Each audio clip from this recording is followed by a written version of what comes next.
20,000 men were reduced to shadows and whispers, 100 survived. And this wasn't a battle, it was an execution.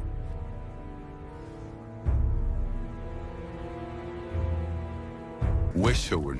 This was the army of Alexander the Great's homeland, equipped with the legendary phalanx and elite companion cavalry. But their tactics, their leadership, and their entire philosophy of war had one single fatal flaw that Rome was ready to exploit. How did the heirs of the world's greatest conqueror fall in a single afternoon? The answer did not begin at Pydna.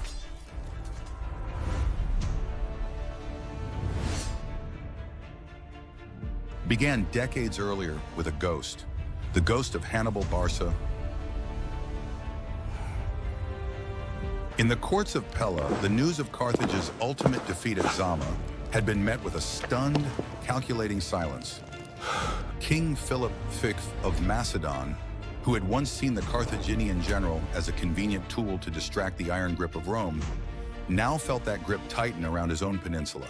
He had made the fatal mistake of allying himself with the loser.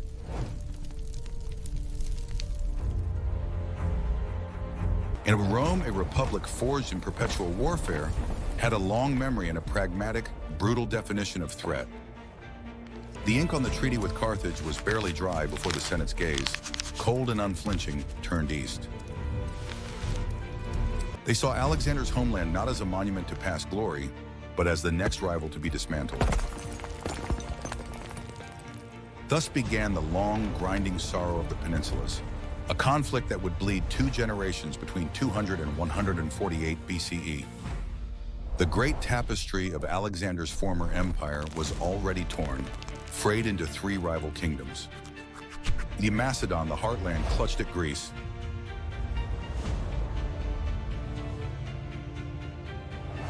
Akhantihon, the Ptolemaic kingdom, held the wealth of Egypt and the Levant coast. And the sprawling Seleucid Empire, ruling from Anatolia to Asia, dreamed of reuniting the whole. It was this ambition that provided the spark.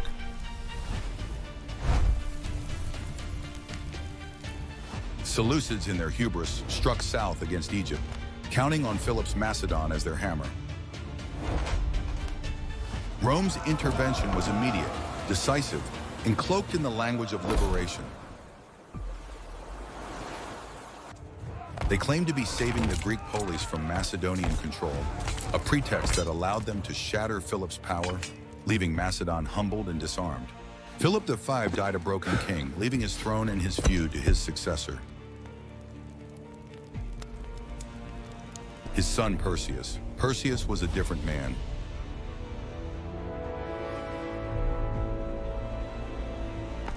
He had grown up in the shadow of Roman legions, not the glory of Alexander's conquest. He understood the weight of his father's failure and the fragility of their crown. His ambition was not born of arrogance, but of desperation, to re-establish Macedonian dominance and prove that the homeland of heroes was not yet a relic. He moved with a speed that surprised the Greek city-states and alarmed the Roman Senate. His conquests were surgical, his diplomacy cunning. He brought the rebellious city-states of Greece back under Macedon's fold, his victories successful enough to re-attract Rome's undivided attention. The Senate, which had perhaps hoped Macedon would fade quietly, now saw the resurgence of a king who refused to be a footnote. And so the so-called Third Macedonian War began. It was not a war of choice, it was a war of inevitability.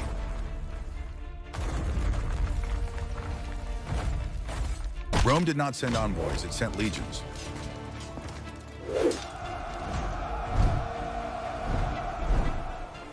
They invaded Greece from Epirus, a tide of iron discipline moving methodically toward the heart of Macedon. Perseus, unlike his father, was ready.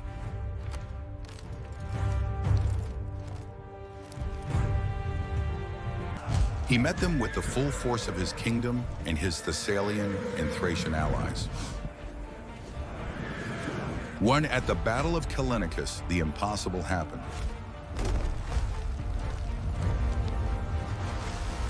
The Roman legion, that unstoppable force of the New World, broke.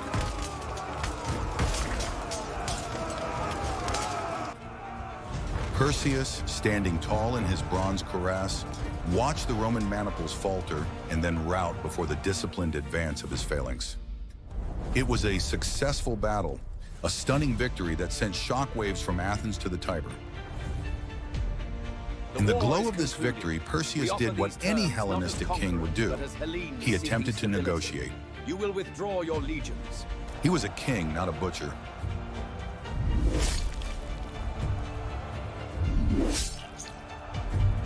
He had proven his strength. Now they would talk peace.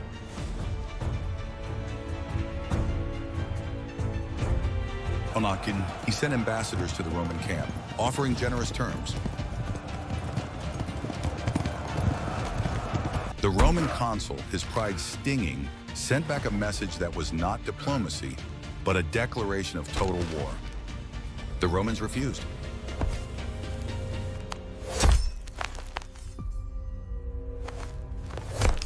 Peace, the envoy stated, was not possible. Onias. I think I stand. War, there would be no terms.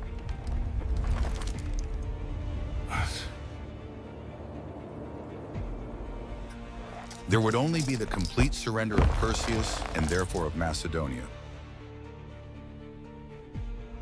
Perseus, standing in his command tent, realized the truth. This was not a war for territory or influence.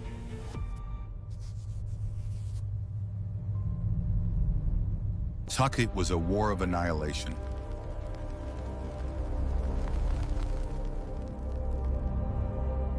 The Romans were not here to defeat him, they were here to erase him. The victory at Callinicus had not won him peace. It had sealed his fate. Hurry, it had angered them.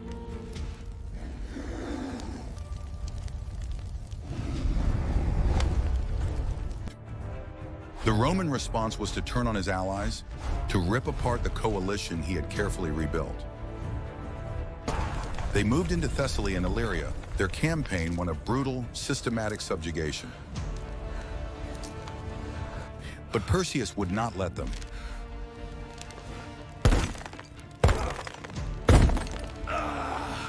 He fought tooth and nail to defend them, his army marching and counter-marching, fighting desperate skirmishes in the mountain passes and dusty plains. He was everywhere, a whirlwind of defiance, the last king of Alexander's line, fighting for the very soul of the Greek world. His soldiers adored him for it.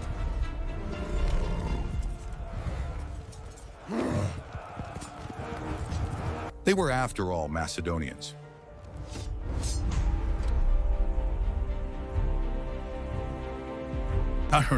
The Macedonian soldier was a sight to behold, a living echo of the world's greatest conquests. Out for their infantry, the Hippospista was the Macedonian evolution of the hoplite. Aswan, they were just as well armed as their Roman counterparts, but with a different philosophy. Idrich Perseus, inspecting his troops, felt the familiar surge of pride. He saw the gleaming bronze breastplates, each polished to a mirror finish, reflecting the grim gray sky of Macedon. He saw the helmets, some plumed in the high traditional Greek style, others fashioned with horns, evoking an ancient, primal strength. Each man carried the aspis, a smaller, more maneuverable shield than the old hoplon, and the long, unforgiving spear. At their hip, a xiphus, a short sword, waited as a secondary weapon. These were the men who formed the wall.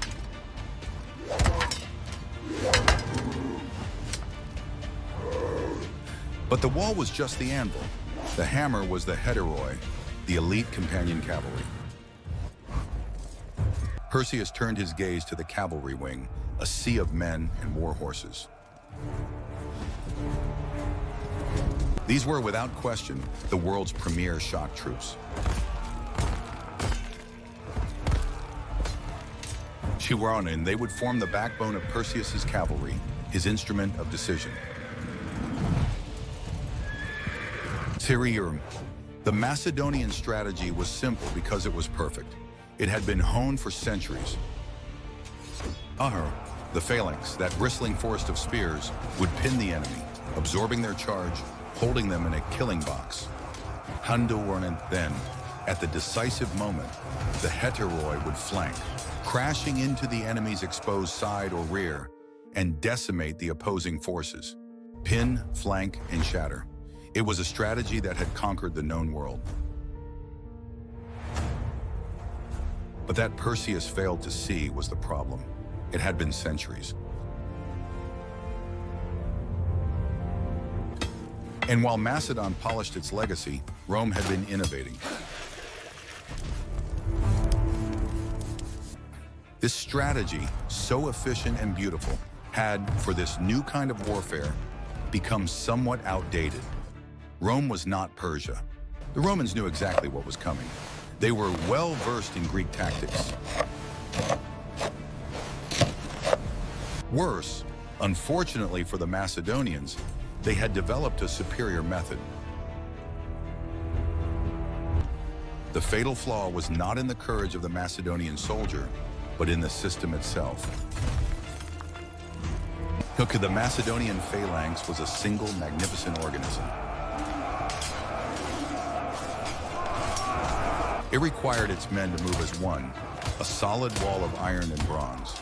But this organism had a weakness. It only functioned properly on flat terrain. On broken ground, on hillsides, or in a chaotic melee, the phalanx lost its cohesion. Small gaps would appear. And the Roman legion's maniple formation was designed to do one thing: find those gaps. The legion was not a wall, it was a wave.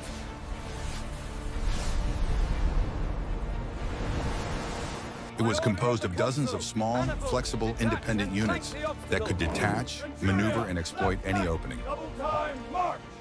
Where the phalanx was a spear, the legion was a serrated blade.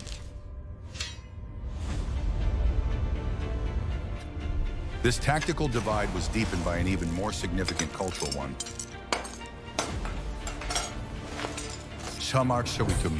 The Romans had been at war perpetually for several hundred years.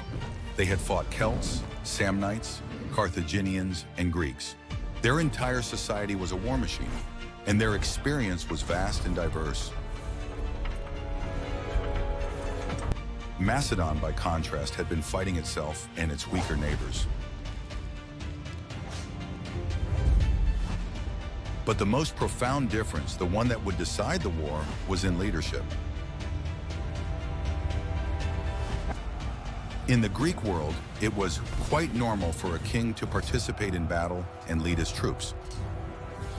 Notoire, it was not just normal, it was required. A king who did not lead from the front, who did not risk his own life, was considered a coward. This philosophy turned the king into a symbol, the living embodiment of the army's morale.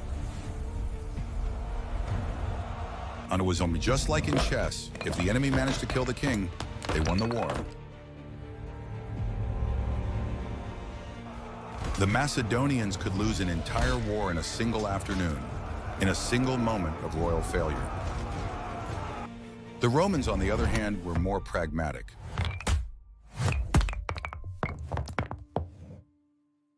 They let military tacticians lead their troops.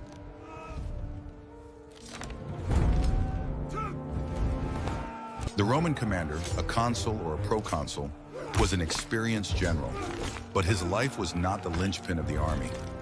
If he fell, a legate or a centurion would step up. The legion would fight on. Esther, the republic would fight on.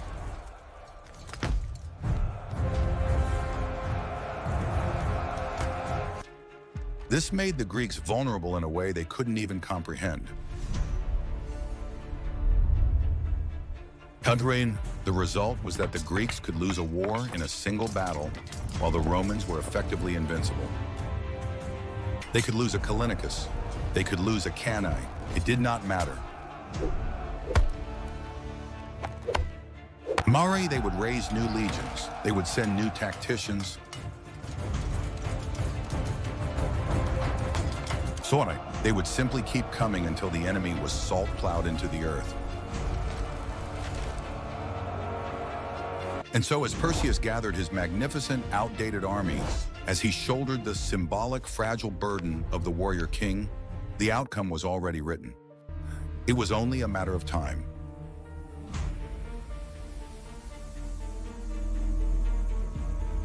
Despite Perseus's cunning, despite the bravery of his men, this systemic philosophical clash would come to a head. Free, the Roman tacticians were waiting, and the place they had chosen was a field near Pydna. The Roman commander, Lucius Aemilius Paulus, was everything Perseus was not. He was an old man, a pragmatic student of war, not a divine right king. The night before the battle, he watched his men prepare.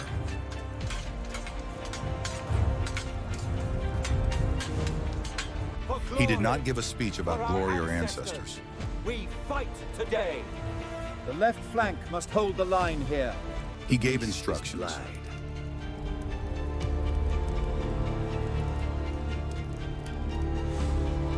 Pinara, the beast is blind, he told his centurions, his voice a dry rasp.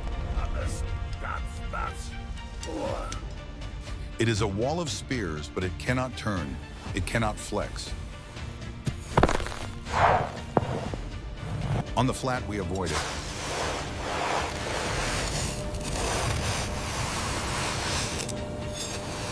On the broken ground, we feast.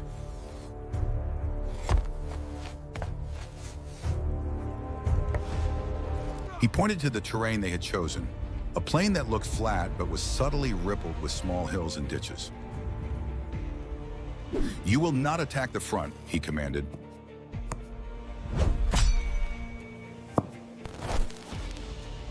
You will make them advance.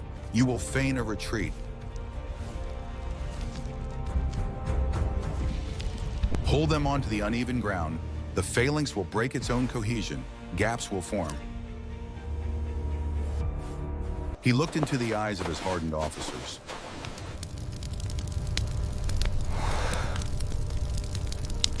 Oh no, when those gaps appear, you will not hesitate. You will drive your maniples into them like wedges. Wait, get inside the spears.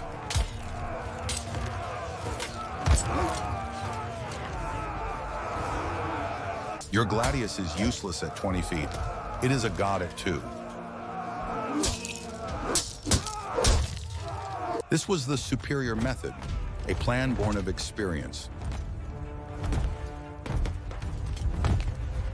He rode before his own army, a magnificent sight.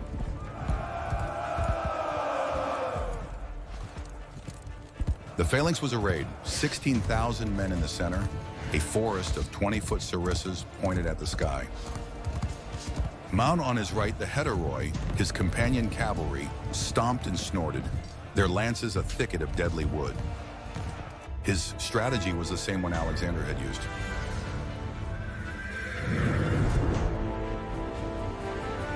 Pin, flank, shatter.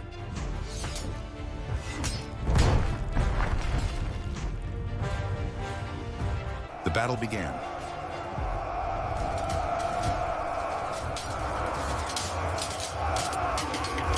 Shorten the Macedonian phalanx advanced, a single terrifying creature of bronze and iron. The Romans met them, and for a moment, the sound of the world was reduced to the sharp crack of wood on shields and the scream of men. The phalanx worked.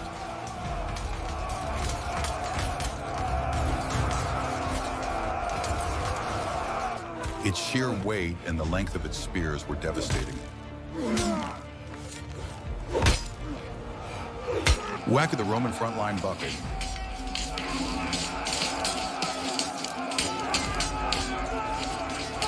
The legionaries, unable to get close, were being skewered.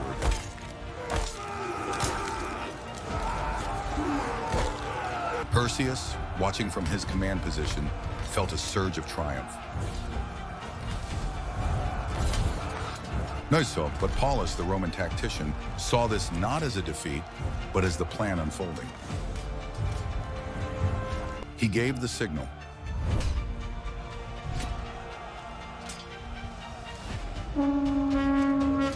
The Roman front line did not break, it retreated.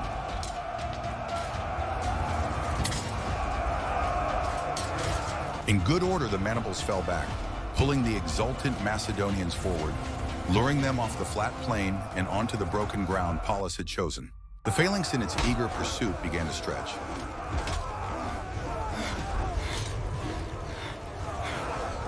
Men hurried to keep up.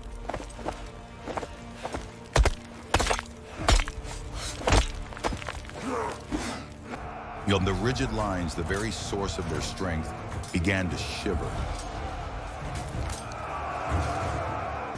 And then it happened.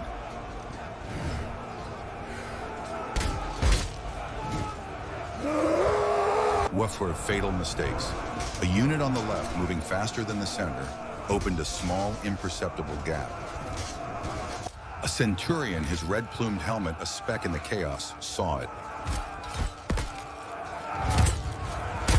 He screamed vexillum, and his maniple, 120 men, detached from the main line and plunged, not at the spears, but into the gap. Suddenly they were inside.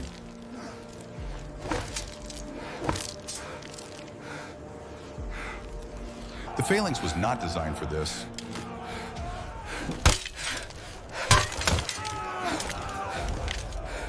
A Macedonian hoplite, his 20-foot spear now a useless burden, fumbled for his short sword.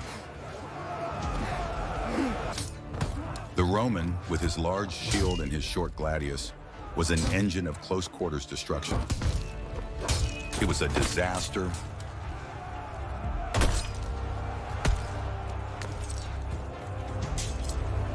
All across the line, Roman centurions repeated the tactic.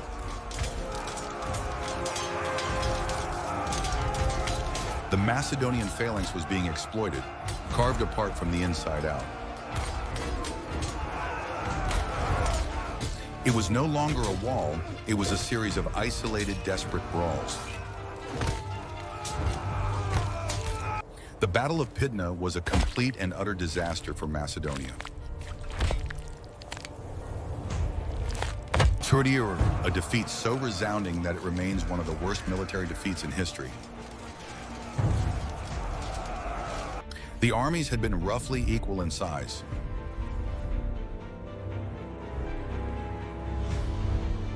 But the Roman commanders, the pragmatic tacticians, had proven Toby tactically vastly superior. The system had failed.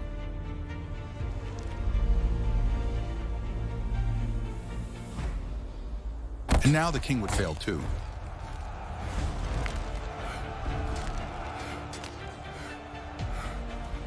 To make matters worse, the leader of the army, King Perseus, retreated early in the battle. The reason for this retreat would be debated for eternity. The historian Posidonius, perhaps sympathetic, would later say that Perseus was shot in the chest early in the battle and retreated because of his wound. A javelin, perhaps, glanced off his breastplate, knocking him from his horse, his breath stolen, his chest a map of fire. But Polybius, the cold Roman sympathizing historian, claimed that Perseus fled out of cowardice,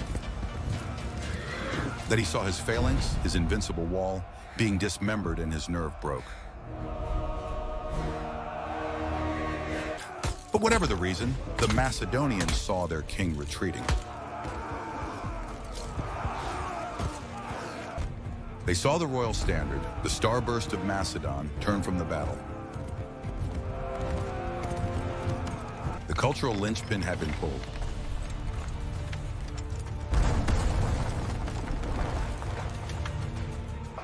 Many of the Macedonian forces tried to retreat, their discipline shattering into a panicked mob.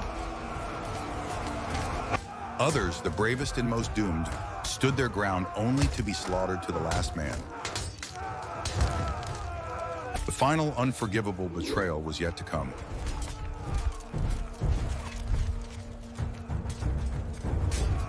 The Hetairoi.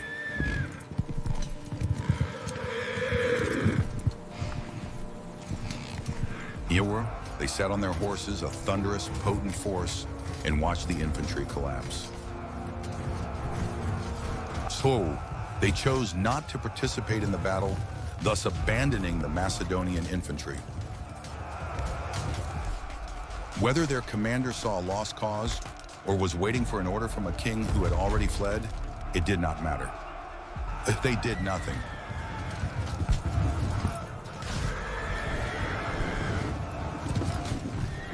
Awan, the Macedonian army, betrayed by its king, its tactics, and its own elite, ceased to exist. Became a disorganized mass of terrified men.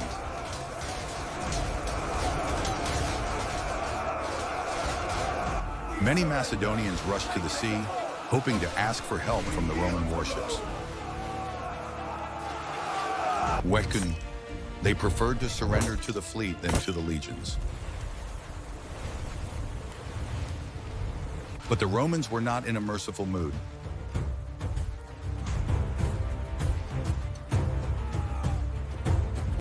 They tried to kill as many Macedonians as they could and practically succeeded.